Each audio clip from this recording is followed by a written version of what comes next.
Hello and welcome to my channel. Today I thought I'd do a little video on my planner journey, and I've got a huge stack of bullet journals and planners here that I've used over the last 4 years. So this is quite a journey and a progression and a development and a experiment, I suppose, because I've tried several different types of ways to plan and organize myself. I think I'm quite an organized person. I do use a lot of technology-based organization tools as well, but I will never give up my paper-based planning and journals ever.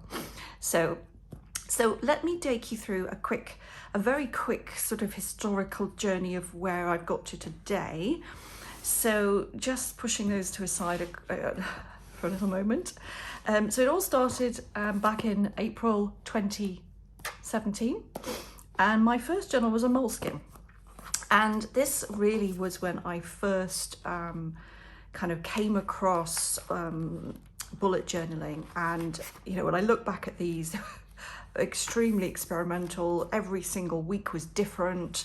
I never stuck to any particular kind of layout or approach. It was pretty basic stuff. But you know, I was trying something new and wanted to try different things out. And then as I went through a little longer across the journey, the bullet journal website and all of that influences, there was a huge amount of following on Facebook groups and everything else, and there was a lot of people that kind of influenced me over the time. So you know, Boho Berry was a big influencer in the early days, shall we say, and of course the founder of Bullet Journal as well.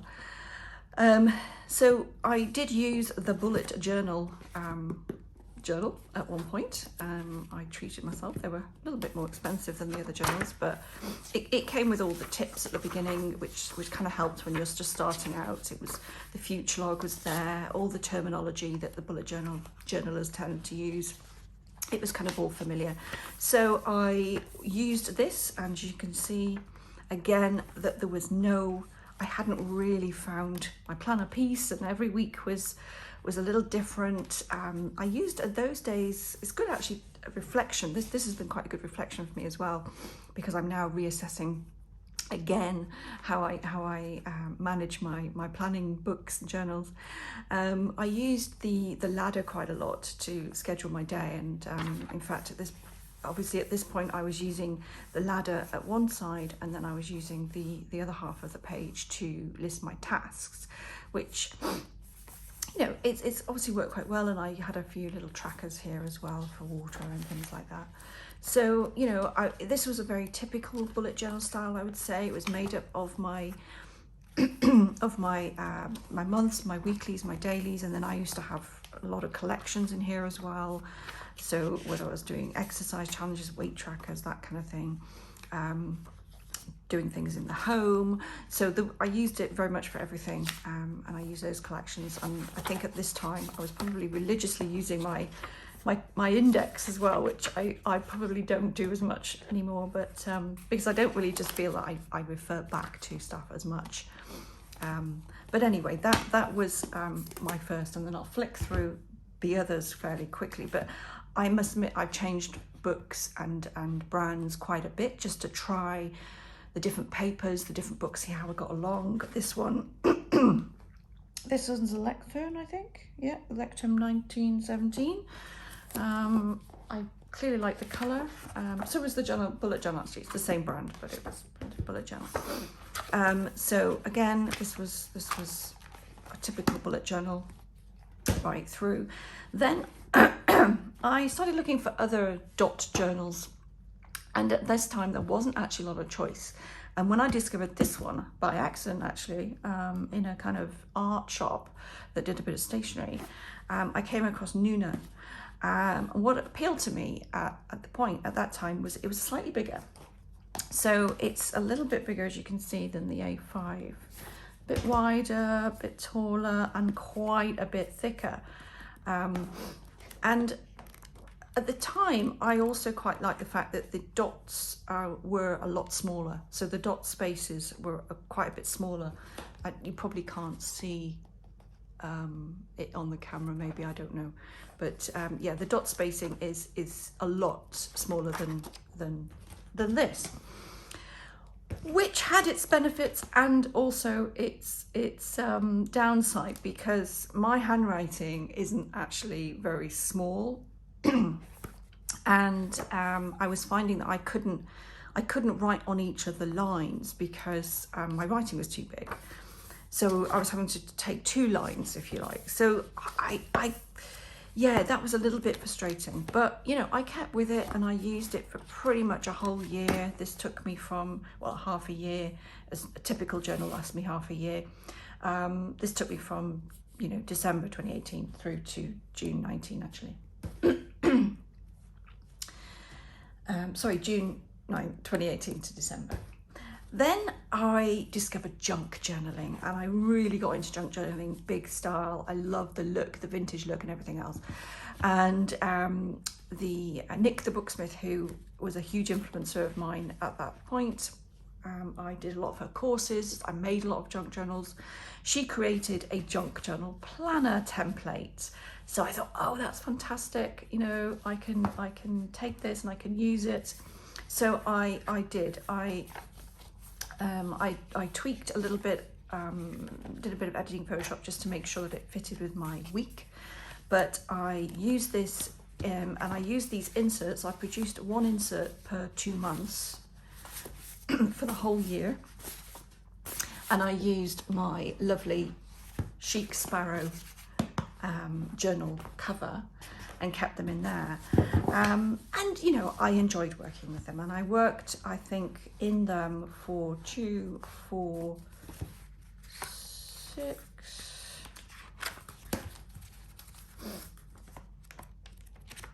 7, 6 months. So although I'd created 12, I only actually worked with them for 6 months. It just wasn't working for me. And this is actually the really nice thing about going through this journey. And I'm sure anyone starting on this journey now will think, oh my goodness, you know, why did you change so much? But really, it is how it kind of works. And you do have to try a lot of different things until you find something that really feels right and works for you. And that is, of course, the beauty of the bullet journal. You craft it and design the pages yourself to suit how you work, and that's the great thing. So, you know, this served me for 6 months. I could set it out exactly how I wanted. It had a month and then a week and then daily, so it was nicely compacted. But again, it just didn't quite work for me. So, enter the Rodeo, and I heard quite a few bullet journalers using the Rodeo, and the fact that the paper was a little bit better quality. If you wanted to include some art and watercolor and be more creative with your journal, the pages and the paper sort of handled that a lot better. So I thought I'd give it a go. The first thing I noticed, and I wouldn't say I was disappointed, but it just bugged me a little bit at the beginning, was the pages are the color of the page are a lot more yellow. Whereas the Lexan and the Nuno that I was used to are quite whitish, very white paper. This was quite yellowy. That didn't really put me off, obviously. And I did enjoy it. I love the spacing. That, you know, the paper definitely was smoother to write on, and generally it was a good move, I think, to the Rodeo. And so I continued with that. As you can see, it's not very consistent in terms of layouts. I was still trying stuff. Every month I would try something a little differently.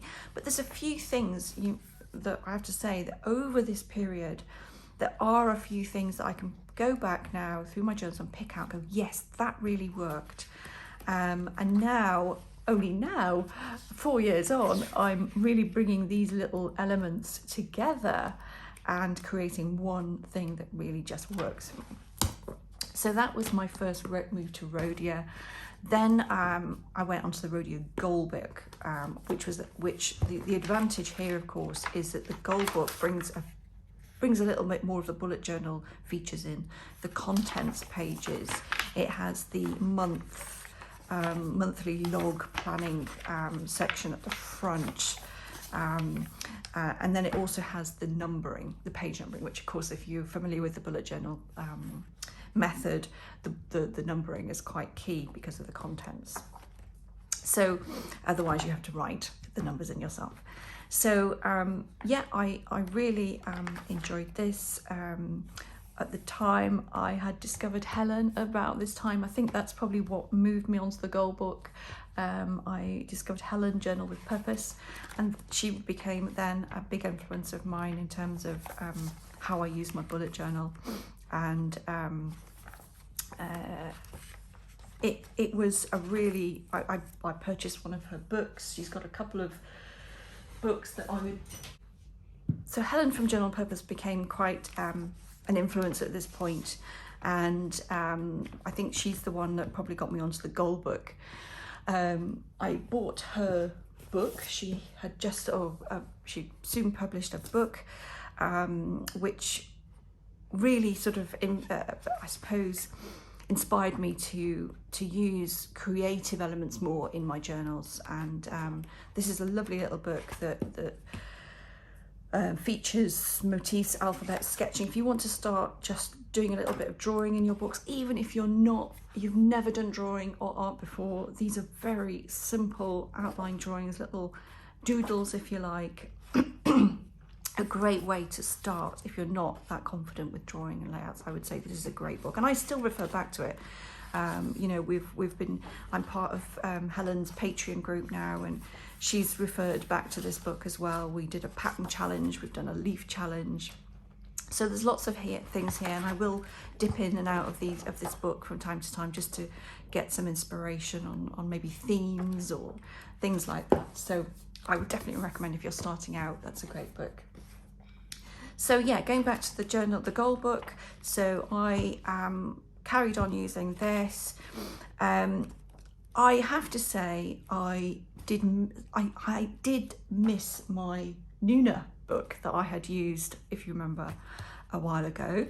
So going from this, I went back to the Nuna, and I started using that, I'm getting my timelines mixed up. So this goal book took me up to the middle of 2020. Now at that time I was going through quite a busy period with work, wasn't doing maybe as much journaling as I wanted to, and I felt that I kind of, for my work, just my work bits and pieces, I wanted something that was perhaps less time consuming. So I looked at various planners, pre-printed planners, that would just save me a bit of time. I didn't have to lay out my pages. I could just put my tasks in and do my planning. And then I would just retain the bullet journal for my personal stuff and keep the two separate. So that's the other thing I was thinking, maybe I should separate the two. There was a kind of reason behind that, but looking back, it actually probably didn't help as much as I thought it would, because I thought keeping it separate would bring a bit of clarity and keep these things separate. But in actual fact, then I found myself juggling two journals and two books, my work planner and my personal one, and back and forth. And it's where I'm back today, is I'm back into one. But I just wanted to explain how I got there, and that I had tried separating the two, and quite a few people I've read on the bullet journal groups that said, you know, do you keep your personal and your work stuff separate or together? And of course, when you're in a work office and environment, you don't particularly want your personal stuff sitting on your desk. So I can see why a lot of people who work in an office, you know, do that. But I don't. I work from home. I have done for 6 years. So for me, there's no real worry about anyone seeing my personal stuff. So having it all together isn't really an issue. I just thought for organisation purposes and make things clearer, it might be better to have them separate. But in hindsight, you know, I actually do perhaps prefer to have everything in one book. But I did experiment. So I got a Nuna, and I used that just for personal stuff. So this has taken me through from July last year to very recently, and I've used this as my this is just personal. I used it for self-development. I did some courses in 2020 and I used that for note keeping, for that kind of thing. I used it for my self-care, you know, projects, hobbies, that kind of thing. So this was purely personal. Of course, it lasted me longer because I wasn't really using as many pages per month. At the same time I was using that, I had seen a lot of people using the Hobonichi, and I looked at various versions of that, and I came to the conclusion that this was probably the best one, which was the Hobonichi Techo. And they, Avec, which is basically a 6-month one, so they do a July, they did, and it's undated, sorry, is it dated? No, it's dated, these are dated. So, but they do a half-year one, so if you're starting mid-year, you know, it's quite useful. So this was around, when was it? It was sort of July, August, September I was looking around at this. So by the time I decided on the Hobonichi, excuse me, I'm going to have a sip of coffee.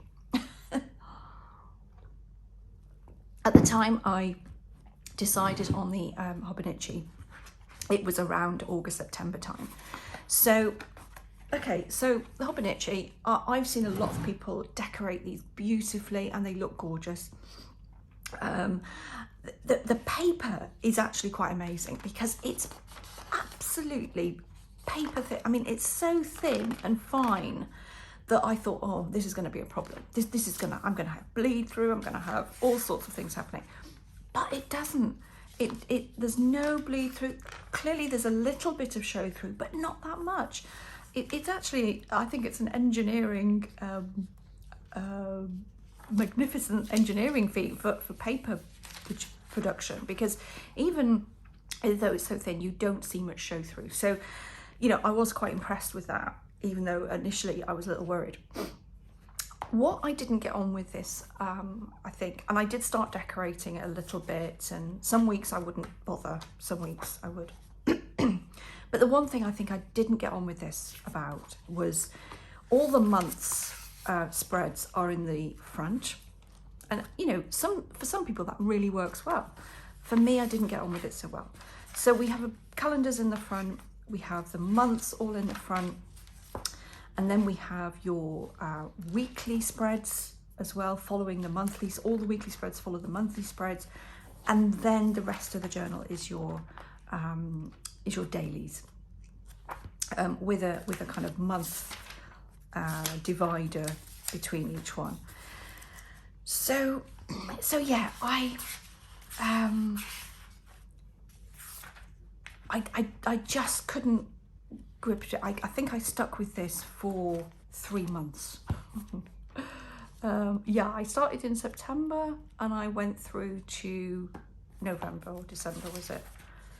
Yeah, November. And I just couldn't, it just wasn't working for me.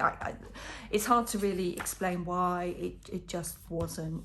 I quite liked the little sort of Japanese writing and everything, but then again, you know, there is an English version in one type which didn't work for me. The setup was different, and that had nice quotes in English, which I did really like. But so it's a shame I couldn't enjoy those because they were in Japanese. But yeah, I gave it a go, but it just wasn't for me. Sorry, Hobonichi. I really did want it to work because I just loved the pages that I saw on Instagram and everything else. So I persevered with the idea of getting a pre-printed planner and did a lot of research. In fact, I bought one brand and I tried it literally for, I think, less than a month. Didn't get on with it, didn't like it.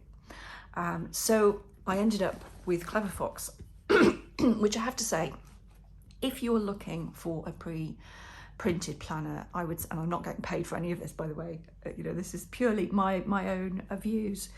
You know, if you're looking for a pre-printed planner, I would definitely recommend Clever Fox. It's for me, the layout was almost perfect, not quite, because it's pre-printed, and of course it's never going to be perfect to suit you. So there's some elements of it that I used and I really enjoyed, some elements I didn't really use at all. So, but I think you're always going to find that if you get a pre-printed planner. So first of all, the big mistake I made was I ordered the wrong size. I ordered an A4 and I thought I'd ordered an A5. But anyway, it arrived and I started using it. Of course, it's quite good because it has in the front, it has, again, a bit like the Hobonichi, it has the, right at the front, it has some goals and a vision board, goal setting, and that kind of thing really appealed to me initially. Then you have your month spread. Then you have your monthly review, which is a double page spread. So, you know, that would require quite a little bit of reflection and thought each month. And I thought, yeah, I quite like the idea of that. And then you've got your next month. And so you've got your monthly and monthly reviews.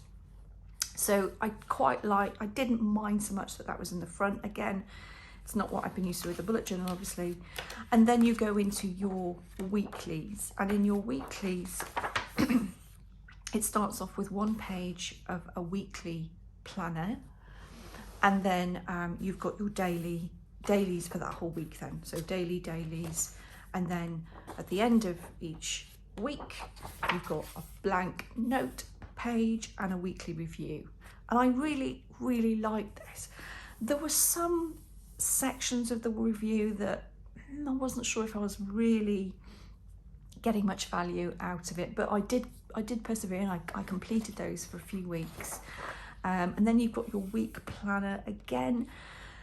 Don't forget, this time I was trying to keep my work and personal stuff separate, but this was very much about bringing these together, because it has a separate work list and a separate personal list. So I thought, well, yeah, okay, I'll try and bring some of my personal stuff in then. But of course I was also using my Nuna bullet journal, so it was a bit, yeah.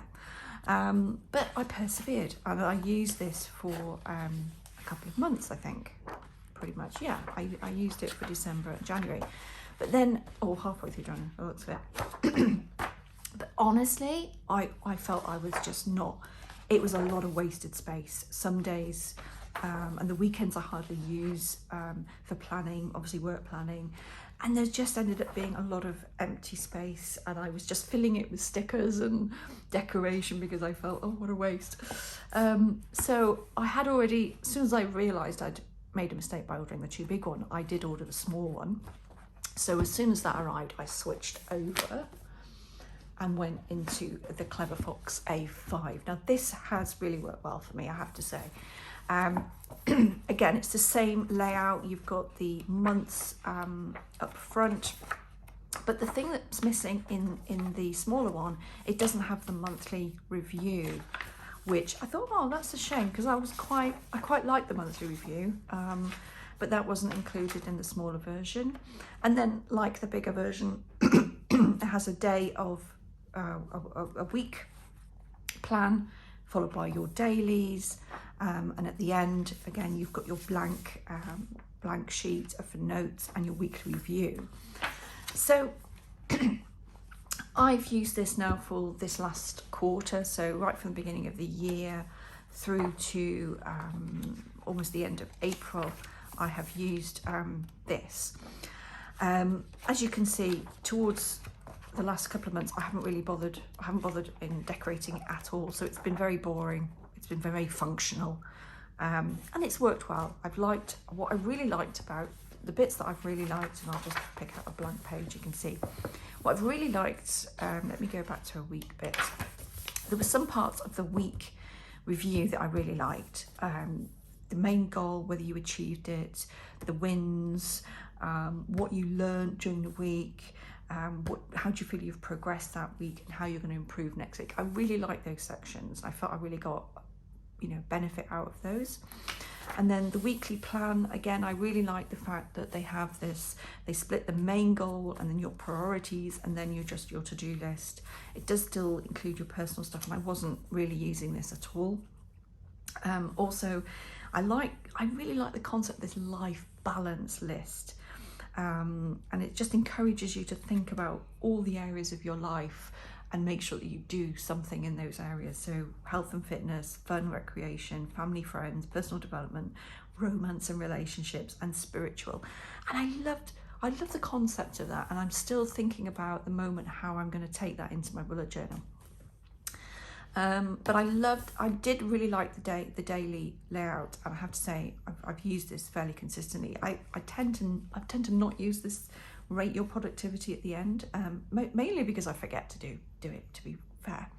But I did like the fact that, you know, you pulled out your main goal for the day, so it gave you focus. It really helped you focus. And this year, that was my word of the year, was focus, because I found myself going from one thing to the other, and lacking a little bit of focus. So that was my chosen mantra word for the year.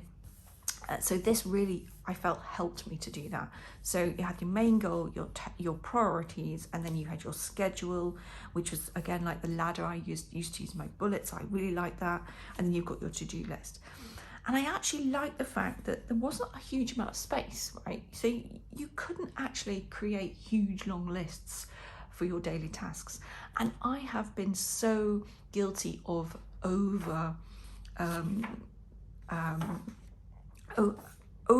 pressurizing myself, I suppose, by putting too much on my daily to-do list that clearly wasn't realistic, because I forget that things come in every day as well that I have to deal with. So, you know, you don't get just a cleared run at your to-do list. You've obviously you've got constant interruptions during your day with emails and requests and things like that, that you have to deal with, that take priority.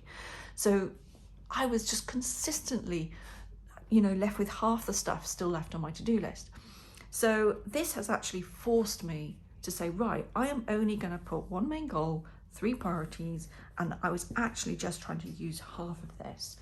And I got to the stage where I was ticking up pretty much everything, and I was doing additional stuff on some days as well. So that was great. So as I said, I have really enjoyed using this.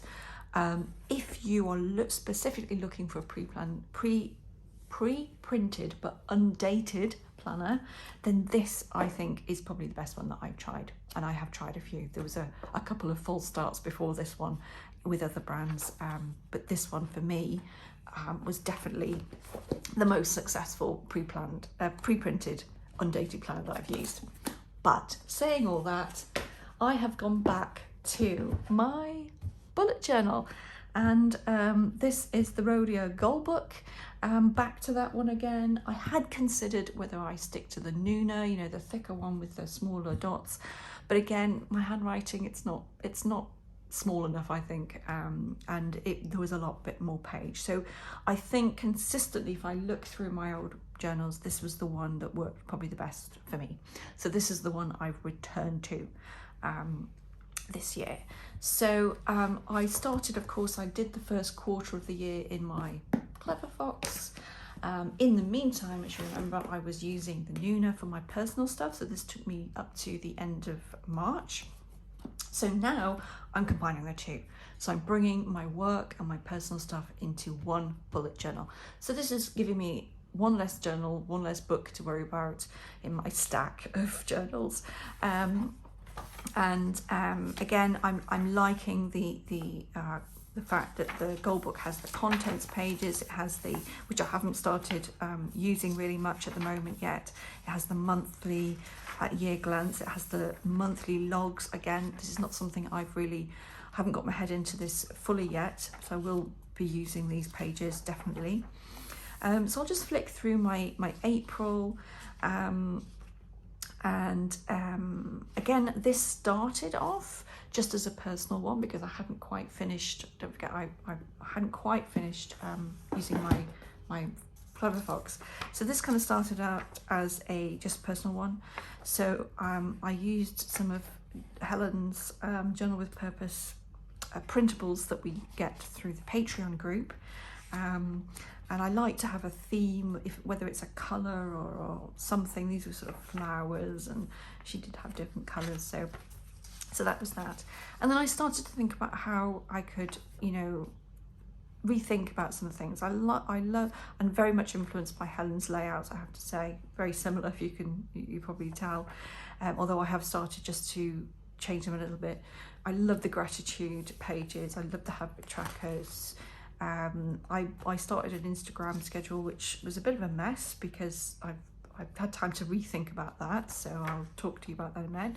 Then I felt this was a great spread for me because it brought all the ideas that I had swimming around in my head of things I wanted to do in my journal. So I had some quotes that I liked, which I wanted to share on my Instagram as well and use in my journals, and also journaling prompts that I wanted to share and use. And then I had ideas for what I wanted to do in my art journal, in my junk journal, in my other journals, some challenges that were set. So I liked this page. And I thought this was something that I'd like to do every month, because every month I have, maybe different ideas about things. Take another sip of coffee.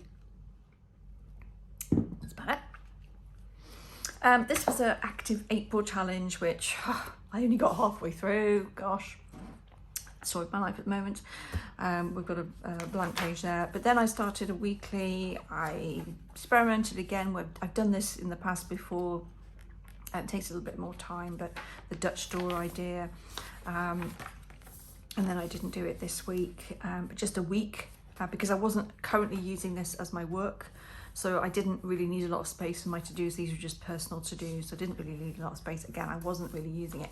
And this is what I suppose made me think I want to bring my work stuff into here, because I really enjoy using my bullet journal, but I wasn't needing to use it as much, because most of my daily tasks and to-dos is work related, not journal related. So towards the end of April, this was when I brought everything back into one journal. So taking some of the things I loved about The Clever Fox, I brought in a weekly review column into this page here. So I picked out the things that I liked in that, which is the goal achieved, yes, the weekly wins, what I had learned, what was my progress like, and what would I improve the following week. And I think these are really good to reflect back on as well. Then, like Helen, I have a column of events or calls or meetings that I have during the week. So I put those in there. Then I have my tasks, and this is my task page essentially, and I again break it down to my main goal for the week, what my priorities are for that week, and then additional tasks that I'd like to get done that week. Now what I haven't done, and what I do quite like about Helen's setup, is she has this double page spread of kind of brain dump, and she splits it into different categories. She has her journal with purpose stuff, then she has her social media stuff and personal stuff. So I quite like that, and I'm thinking about how I can bring that in as well in my monthlies, but I haven't done that yet. So this is a typical sort of weekly spread for me now. A review of the previous week, what's on my calendar, and my tasks split into main goals, priorities. And then I've just put a little box here of things that I've thought about this week, but actually I know I'm not going to do that this week. I'll do it next week. I'll just jot it in here.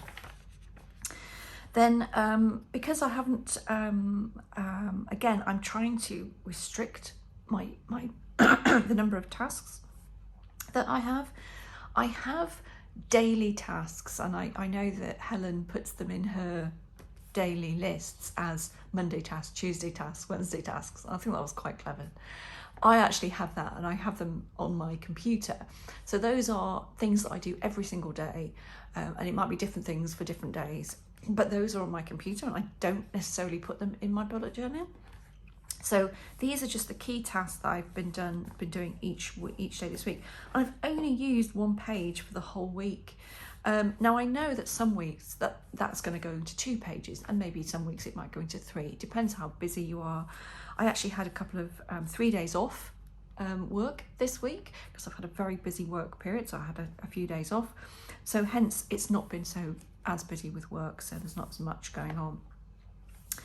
Then I will use this for collections as the bullet journal method calls them. These are basically pages that help you manage projects and let's say, you know, maybe collect a reading list or movies that you want to watch or that kind of thing on a personal set.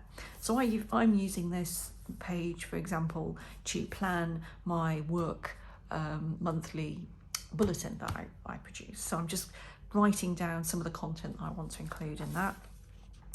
And then I really loved, again, from the Clever Fox, and I've done it before in my journals. I really like doing it. Is my reflection for the month. So this is my April reflection, which I will finish today, as it is the 30th and the last day of the month today. And I will finish off these. And here, basically, I put what I've done well during the month, what I could do better or really to work on. And quite often I find that these things are pretty much the same every month. So that's clearly telling me something. What have been my key accomplishments, and these are slightly different from doing well, because they're things that I felt like I've really achieved, and I feel quite proud of. So it's similar to Helen's proud page, although mine's only a little paragraph. What's made me feel good this month? So what are the things I've been doing that have merely made me feel good? What have I learned this month? So these are key learnings. And sometimes I do have to refer back to my weekly reviews to remind me, which I think that's another good reason why to do the weekly reviews, because you do forget these things. Then here I'm going to put, in terms from an exercise point of view, I'm going to put how many steps and kilometers I've walked during the month. Then here I'm going to put my Instagram and YouTube follower numbers in here. And then this section here I leave, I go through my phone, my photographs on my phone, because I'm always taking photographs on my phone, and I'll pick out the ones that represent key moments of the month, and I print those out onto sticker paper and cut them up, and I put them in there. I've just put 3 or 4 in there, and I can show you, I think one I did last month for March reflection here. So here's March's reflection. I did the same sort of thing, exactly the same sections, and this is what I mean with the photo. So I just decorate the page and I just put in some key moments. This was my anniversary, my wedding anniversary. I did a sort of stock take of all my journals, took a photo of that. I did my vision board, so that had to go in there for sure. And of course a picture of one of my lovely dogs in there. So see, I'm really loving this, and I think this is something that is going to stay in my bullet journal every month. Then of course we start a new month. So this is looking fairly blank at the moment, but I have started decorating and setting up my month. This is my cover page, and very much influenced again by Helen's challenge she's got on this month, which is flowers, and she had a beautiful, she's got a beautiful printable collection with cacti and stuff like that. So that's you're probably going to see some of that in here. I have lots of stickers and washi tapes with leaves and things on, so I thought yes. So I've combined quite a bit here. There's some stickers, washi, there's some painting. I've done a little watercolor here of a leaf. So that's my month cover for May. This is my monthly calendar. This is where I'll put all my calls and meetings that I've got scheduled for the month, birthdays, that kind of thing. I think Helen uses this to actually note down what she's done on very briefly note what she's done on each day. I may do that. I'll see how I go and see how I am for space. Then I've got my monthly task page, and I kind of have a feel here is where this is probably not going to maybe be enough, but let's work with it for a month or two. As I said, Helen has a double page spread of her brain dump, which I'm kind of thinking that might be something I think about incorporating, but at the moment I've just got this one page, which again I split into my main goals, then my priorities, and then my tasks down here. Then as a gratitude, I've put thankfulness. Slightly different to Helen's page here is I've put the dates down the side here, and I'm planning to every day write one line against each of the dates along here, and pick out the things that I'm really genuinely thankful for that in that day. My habit tracker, which I have changed a little bit as well. I've grouped these as well into my my morning routine, things that I would do necessarily during the day, and then my evening routine. So hopefully that will help, and hopefully I'm going to see this a little bit more filled in than last month. Then I have my Instagram schedule, and I really like the way this worked last month, but I realized that it didn't quite go to plan, and I didn't really stick to the schedule as rigidly as I thought I would do. So this month, what I've thought I'm going to do, and the reason I lay it out like this is because this also replicates the Instagram feed. So it's got the three images that appear in an Instagram feed across the rows.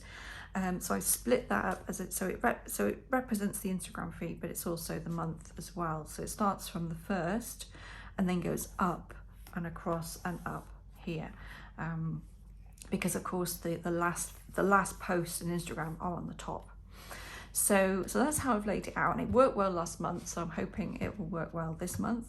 What I am going to do slightly differently is I'm going to schedule my content in here in as much advance as I can, but just do it in pencil.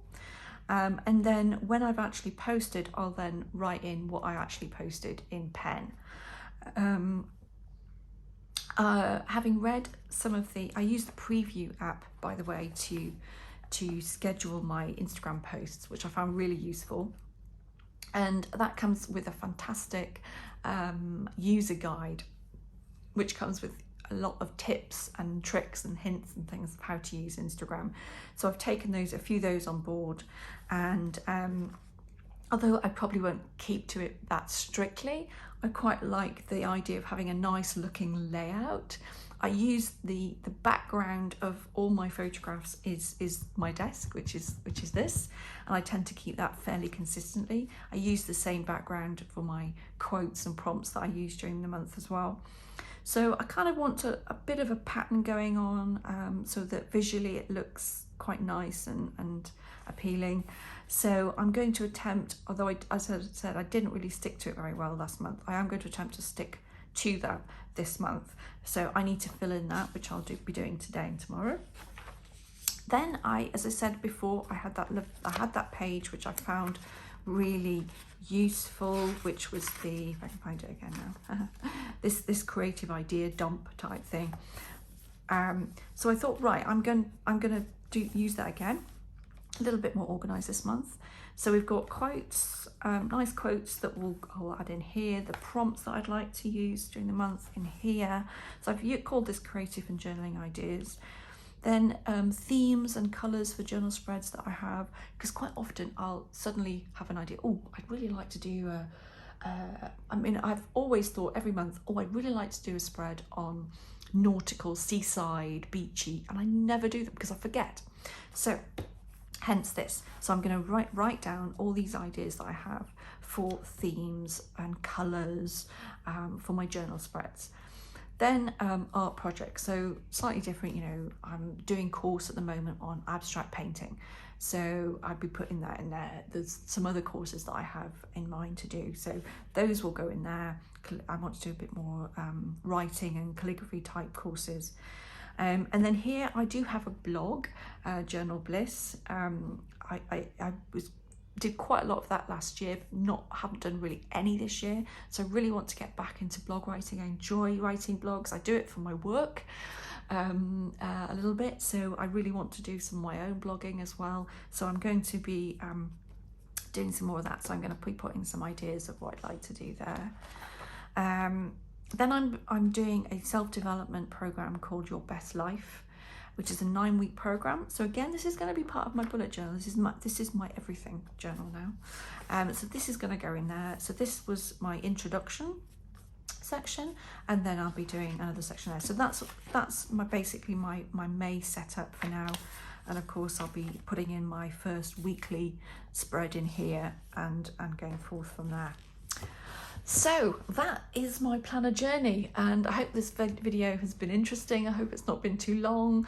I'll edit it down so it's as short as it can be, but I hope that's helped you if you're in the beginning, middle or end of your journal journey, and that's that's some advice there on different types of branded books and what have you. So thank you very much for watching. See you again soon.